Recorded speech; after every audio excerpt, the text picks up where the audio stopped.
everybody, it's Juliana. Welcome to Blue Door Barn. Thank you so much for visiting my channel. I am so excited that you guys are here. My daughter's choking in the background. Anyway, today we are going to be learning how to create a super chunky hand knit blanket. All you need really is your yarn, your hands, and a lighter, which we'll talk about later. But so follow along and let's get creating. Okay, everybody, let's get started. We are going to be shooting for a blanket that is about 40 inches wide by 60 inches long. And I have made myself a little mark on my table so I know how long to make my beginning chain, or my foundation. So I know where to stop. So I've got my 5 skeins of yarn. I like to use Yarn Bee Eternal Bliss. This is Sage, but the color is terrible on camera. Scissors, of course, and my lighter that's going to be used for joining the skeins, because we're going to use the burn method to do that. So to get started, we just need a skein of yarn, so let's do that. And I have the pugs with me, and they're being absolutely insane and loud, so just bear with that. Anyway, so, and of course my daughter's here, so she will, I'm sure, be in and out, you never know when. Anyway, so to get started, we're going to pull some of the yarn from our ball of yarn, okay, and we're going to do a slip knot to get started. So for a slip knot, I like to just show like this. I make a little U. This is my tail end, and this is the yarn that's going to my ball of yarn, so the working yarn. To make my little U shape, and I take the end and I flip it so that it creates a loop and a little X. And then I reach through the center of the loop. I grab my working yarn and I pull on the loop. Hold these two ends, the tail and my working yarn, and I pull on the loop. That creates my loop and my slip knot, so I can make it bigger and smaller.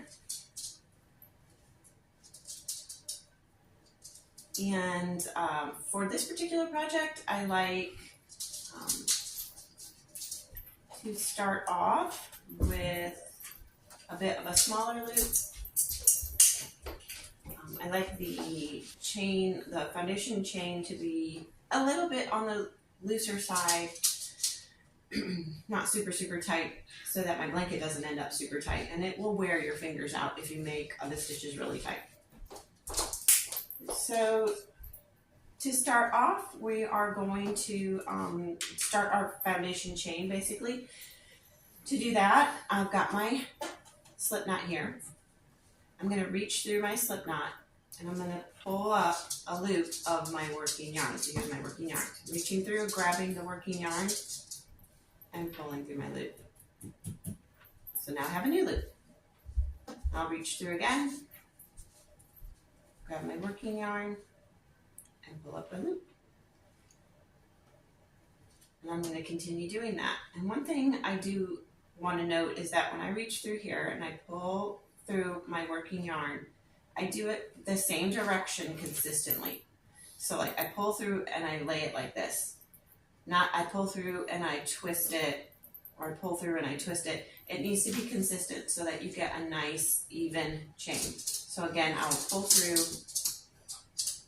and I pull my yarn through consistently the same direction each time.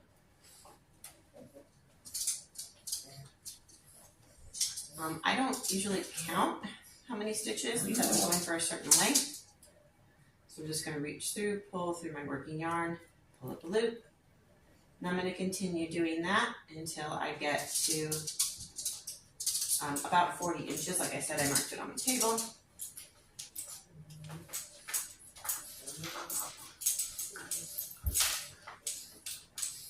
So just reaching through that loop, pulling up a loop. Reaching through the loop, pulling up a loop, and just continuing to do that on down the line to make our foundation row.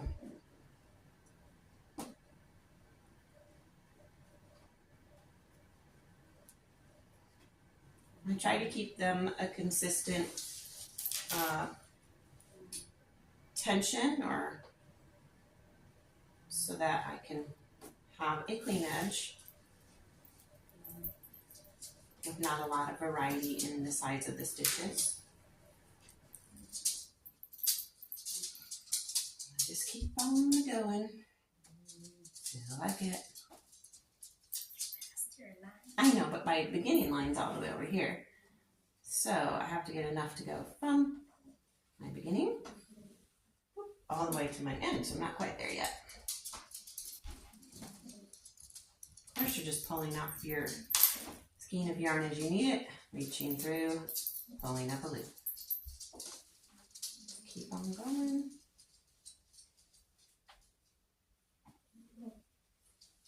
Let's see, how close are we? A couple more loops. And it definitely stretches as you're creating. The dog's doing crazy things. She's digging in the trash. I'm gonna do maybe 2 more loops. So there's 1 and 2. Okay, I've got it laid out. Let's see how we're looking. Definitely. Okay, so I've got my beginning chain laid out here. So to start my next row, I'm gonna come down here where I just stopped. And on this first row going back, we're gonna leave this loop open. Only on this first one. So this time we're gonna leave this loop open, and we're gonna, I kind of pointed up this way because I want it to sort of signify that I'm going to be that's the beginning of my next row. So here's the working yarn. I'm leaving that one there. Now I'm going to look for the tops of my stitches. These are the ones I'm going to be working into. You can see they're like little here. So the first one we are going to do, this is all involved with this first stitch. So we're going to be looking for the first open loop, which is this one right here. So we're going to reach through that open loop. Just reach right through there. Grab the working yarn and pull it through and make a loop.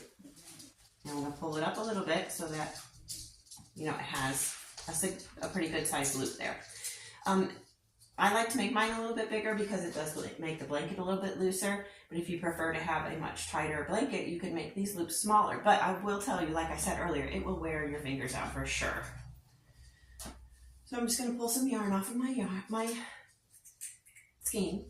I'm going to go to the next, see this little top of the V here. See if there's a V? V. So the next top one that's open, I'm going to reach through there, grab my working yarn, and pull up a loop. Go to the next open, see it right here. Reach through, grab my working yarn and pull up a loop. Find that next open one, which is right here.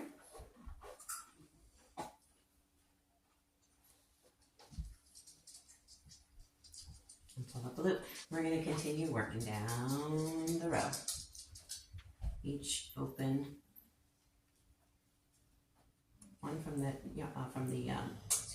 chain before is going to get a loop in it. So you keep going down, looking for the next open loop. This one's a little tricky. I feel like there's 2 there.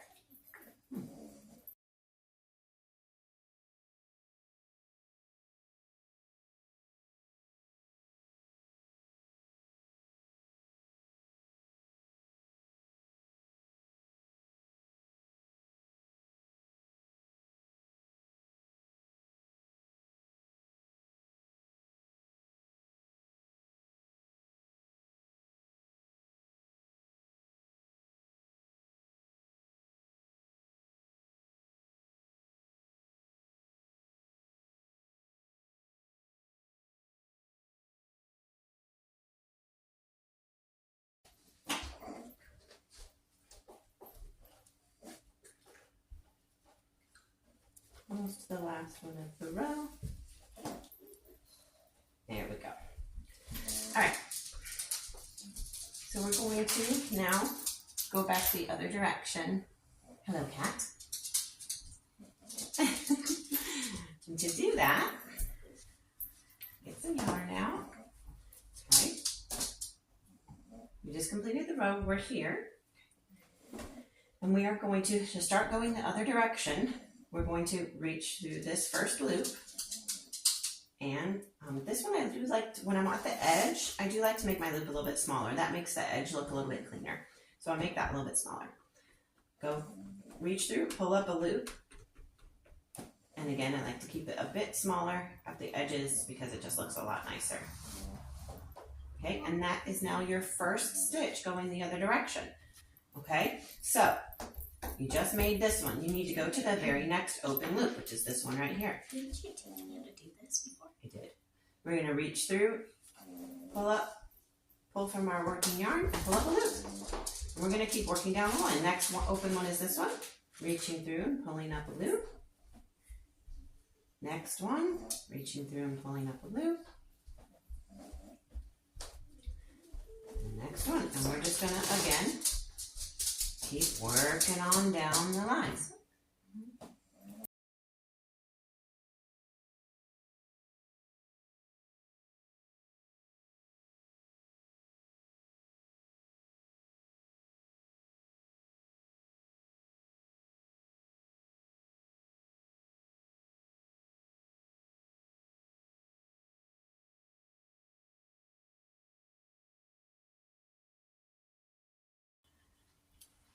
This one that we had left open on the first row, but now we only leave it open on the first row. Now we're going to work into this one. Okay, we create that the next loop. That's the very last one of the row. And we only left it open on that first one. So on this one, now that we're going to start coming back this way. Again, I like to make these a little bit smaller. So this is our last one. We're going to go ahead and work into this one because we only leave it open on that first row. So now we're going to, again, we're just going to start going back the other way. We just reach through and pull up a new loop to start the next row. And we just work our way down. So I'm going to finish out this skein and I'll meet you guys back here to show you how we are going to connect the two. When we run out of this skein, how we're going to connect a new skein of yarn and continue on.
Okay guys, we are coming up to the end of this skein of yarn right here.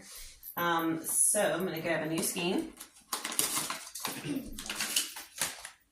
and we get it started here. Okay, to attach these yarns we're going to use the burn method, and I find that it is a very solid method, and it just looks so much cleaner in the aspect of the blanket. You don't have any yarn ends that you have to weave in. And weaving in these big, thick ends is super tricky and kind of unsightly. So we're going to go, you know, kind of as far as we can go here, okay, until we get to the end. I'm gonna leave out a little bit. What I like to do is I like to cut the end so I get a nice clean end.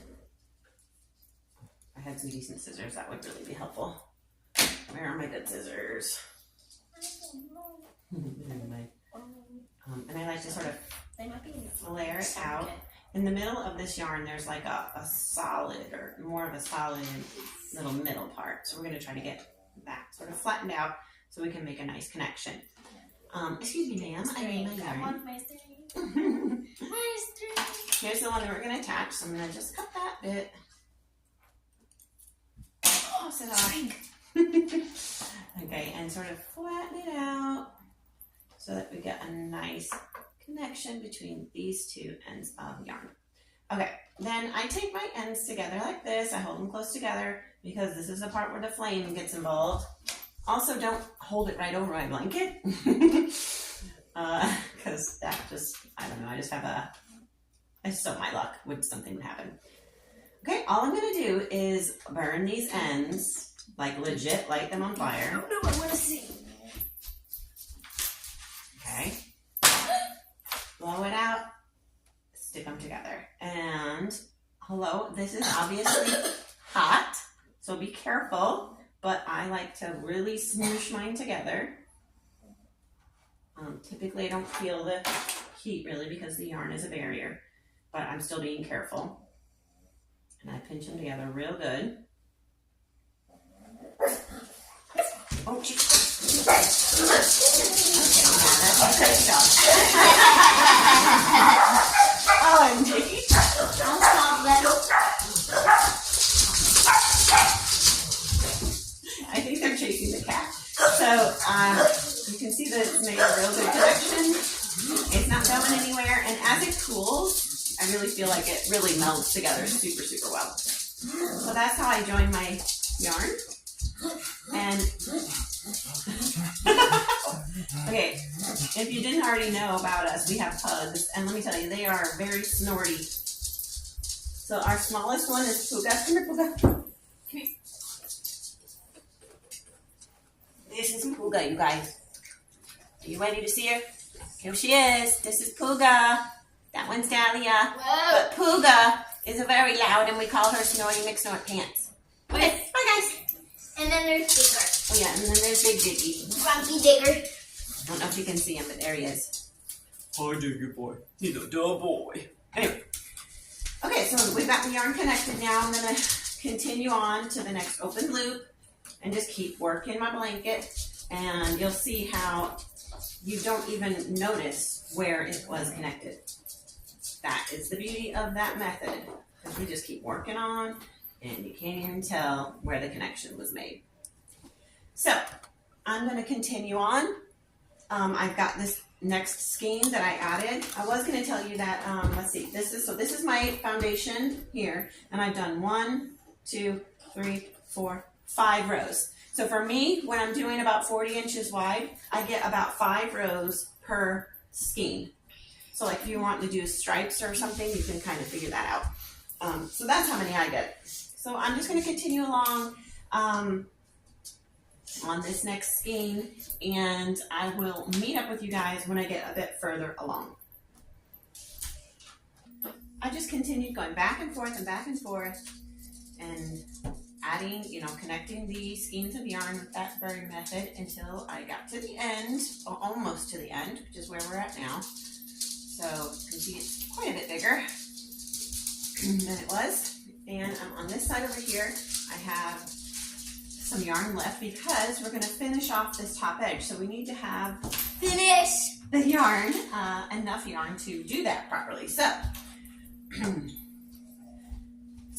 we're going to start going back this other way, but this time we're going to be actually finishing the project off. So this is a little unwieldy right now.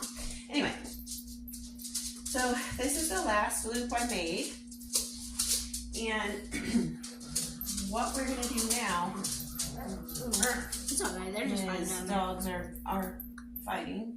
Yeah. Okay. Hey, and they're trying to eat my stuff. Okay, rude. Okay. So, we have this last loop that we finished. We're going to leave that one there. We're going to take our working yarn and pull through to the next loop that's open. We're going to pull up a loop. Then we're going to take that loop that we just pulled up and feed it through the one to the open one that we left open. We have to say things louder. Yeah, because the dogs are arguing. So this is the loop we just fed through. We're going to sort of fold that over this way because it's going to be the next open loop. Okay. We move over to this next open loop. We're going to pull our working yarn through.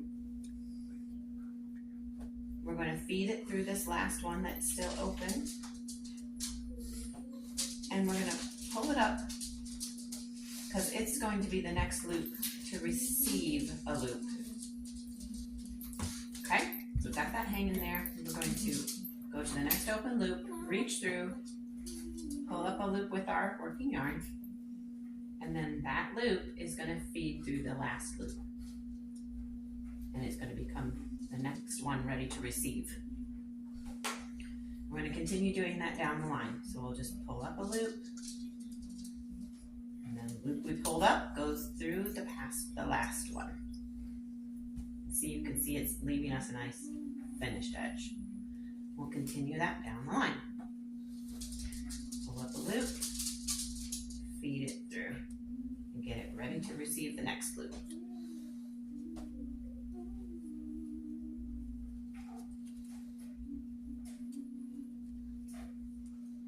I'm just going to keep on doing that, reaching through, pull up a loop, feed the loop through the previous one. The next open loop, pull up a loop, feed it through the previous one.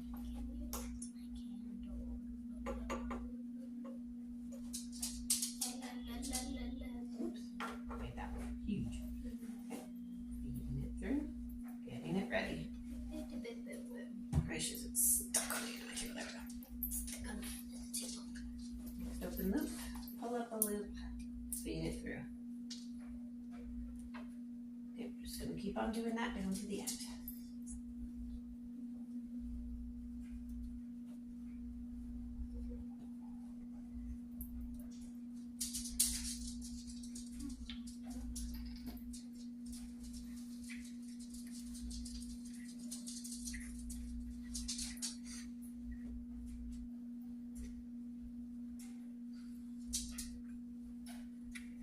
Almost there.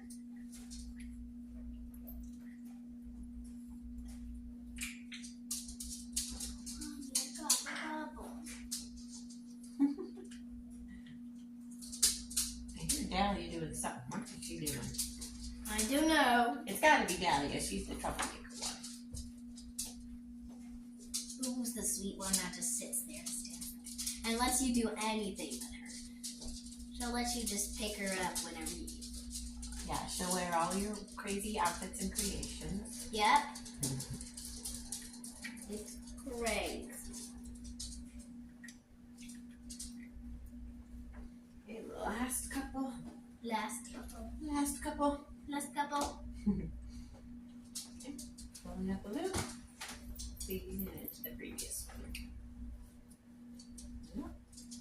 Feeding it through.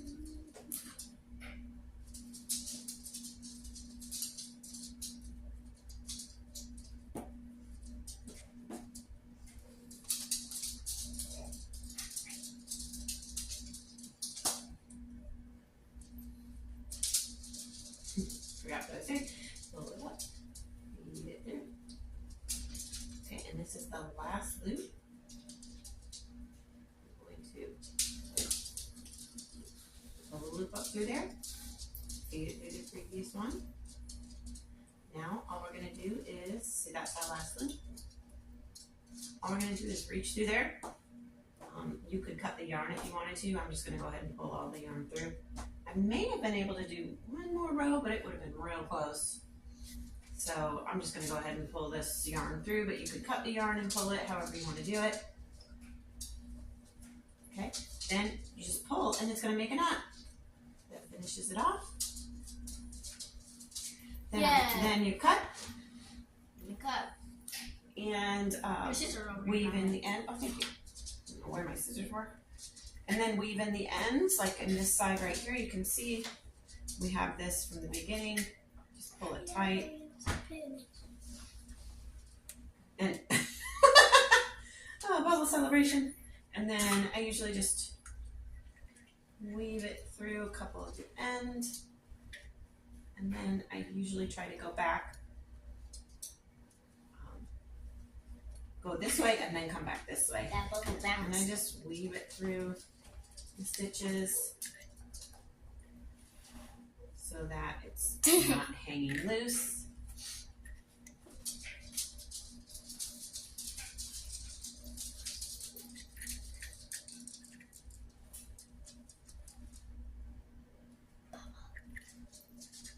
Until it is all hidden. I hear your bubbles falling around me. And I do the same on the other end. And there you have it. You've got yourself a big old blanket or throw. And this is definitely throw size, something for your living room or whatever. Bubble. More Um, bubbles. More bubbles. And you can see that this edge came out real nice. And our beginning to edge. And both sides are kind of cool. This other side has a neat texture to it. This side has more of the knitted, braided look. But the other side has kind of a cool look too. Some people like that side better. Nope, I don't feel like dealing with cutting that right now, so we're leaving it. But that is it. That's how you make one of these blankets. Honestly, amongst my bubbles here. I think it's a super doable project. It doesn't take too really long. If you like your stitches to be closer and tighter, that will take a little bit longer. I tend to like mine to be a little bit loose. So it has kind of that loose country, or not even country, but like shabby chic kind of feel to it. And there you go. That's how you do it. If you guys have any questions, you want me to touch on anything, or if you come along any issues along the way making your blanket, let me know and I'll see if I can't help you troubleshoot those. But anyway, thank you so much for joining me. I hope y'all have an excellent day and we'll see you next time.